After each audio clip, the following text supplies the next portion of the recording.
kenapa rumput laut ini bisa begitu renyah dan dijual mahal? Sam tidak paham. Ia menghabiskan tabungannya untuk membeli 10 dus rumput laut. Tapi, digoreng bagaimanapun, rasanya pahit dan kerasa. Tadinya, ia pikir ia bisa kaya dengan jualan rumput laut. Tapi, setelah mencoba ratusan kali, rasanya tidak ada yang enak. Rumput lautnya habis. Sam menjual komputer dan barang elektroniknya, dan membeli 5 kardus terakhir harapannya. Ia terus menggoreng rumput laut sampai tangannya melepuh, terkena percikan minyak panas. Bekasnya tetap ada sampai sekarang. Meski begitu, rumput lautnya habis lagi. Tidak ada selembar pun yang layak dimakan. Sam masuk ke rumah dengan sedih. Tapi, ia melihat di lantai masih ada satu yang kehujanan semalaman. Rumput laut itu tak sengaja jatuh saat Sam memindahkan kardus, dan kehujanan semalaman. Sam menggorengnya. Ternyata, rumput lautnya tidak berminyak dan renyah. Rasanya juga enak sekali. Seperti oleh-oleh dari pacarnya. Sam akhirnya paham, supaya tidak pahit dan berminyak, rumput laut harus direndam air. Ia buka toko lagi, dan dagangannya laris manis. Semua tamu yang mencicipi, datang beli lagi. Tapi, cara ini memakan waktu lama. Bank sudah menyegel rumahnya, untuk dilelang demi melunasi utang orang tuanya. Bagaimana ini? Malamnya, Sam pergi ke minimarket untuk beli makanan. Ia melihat di pengkolan, ada 3 minimarket berbeda. Tiba-tiba ia melihat kesempatan besar. Esok paginya, ia memakai jas ayahnya, dan menemui manajer minimarket. Tujuannya adalah memasarkan produknya di minimarket mereka. Tapi, manajer menolaknya, karena rumput laut Sam kemasannya tidak praktis, dan harganya tidak cocok dengan kepraktisan minimarket. Bahkan, manajer ogah mencicipinya, lalu pergi meninggalkan Sam. Sam sangat senang, karena ada orang yang membantunya memecahkan masalah dengan gratis. Ia segera mencari desainer kemasan untuk mengemas ulang produknya. Esoknya, ia membawa sekardus produknya kepada manajer minimarket lagi. Tapi, manajer sedang rapat, dan menyuruh Sam menunggu. Ia menunggu dari pagi sampai malam. Sam akhirnya sadar, manajer itu tidak rapat. Tapi ogah menemuinya. Sam marah.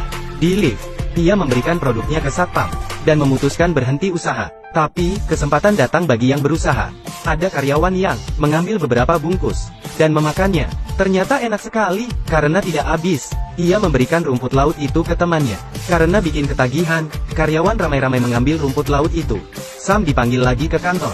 Manajer bilang, rumput lautmu luar biasa, sebulan lagi, kami mau pesan 72.000 bungkus untuk dijual di seluruh Thailand. Tapi, kamu harus punya pabrik, kami akan meninjau pabrikmu, untuk melihat apa pabrikmu sudah memenuhi standar kebersihan. Sam terkejut mendengarnya, selain penggorengan dan wajan, ia tidak punya apa-apa lagi. Ia pergi meminjam uang di bank. Tapi, begitu bank melihat informasinya, umur 19 tahun, dan punya utang 20 miliar, bank menolaknya mentah-mentah. Petugas bank bahkan membujuknya untuk sekolah saja. Terpaksa, Sam menjual mobilnya satu-satunya. Cuma itu satu-satunya harta yang ia miliki sekarang. Tapi, uang yang didapat cuma bisa untuk menyewa gudang bekas di pinggir kota. Ia membayar uang muka, sisa uangnya untuk renovasi gudang, dan menggaji pegawai. Petugas survei datang dan melihat pakaian pekerja tidak higienis. Lampunya berdebu, bahkan limbahnya terekspos. Kalau sampai fotonya viral, Sam pasti akan dihujat satu Thailand. Setelah petugas pergi, Sam berjanji akan memperbaiki kondisi pabriknya. Tapi, manajer bilang tunggu saja hasilnya. Sebelum pergi, Pak Nu memberinya amplop untuk menyogok mereka. Dulu, Sam suka menyogok orang. Tapi, ia mengurungkan niat. Dulu ia jualan item game, dan merasa uang di situs resmi terlalu sedikit. Ia pun melakukan transaksi ilegal, sehingga akunnya dimatikan. Dulu, ia beli DVD bajakan. Supaya untung besar, ia menipu para pelanggannya, dan mengaku DVD yang dijualnya asli. Tapi, giliran Sam yang ditipu. Tidak ada jalan pintas dalam berbisnis. Jadi, ia memutuskan jujur, dan fokus menjual rumput laut. Ia merenovasi pabrik lagi. Setelah pemeriksaan kedua, hasil tes yang ditunggu-tunggu pun keluar. Tapi, sialnya, tinta printernya habis. Hasil tesnya tidak terbaca. Sam panik, dan lari keluar untuk menerawangnya. Jantungnya berdebar. Ia akhirnya melihat jelas kata-kata itu. Lolos. Ini adalah kisah nyata. Pria ini bernama Itipat Piradech Hapan. Usianya sekarang 37. Rumput lautnya dipasarkan di seluruh dunia, dan menjadi miliarder termuda di Thailand. Kisahnya sangat menginspirasi. Berusahalah menggapai mimpi, dan jangan menyerah. Ingat kata-kata Itipat, meskipun mimpimu susah dicapai, tapi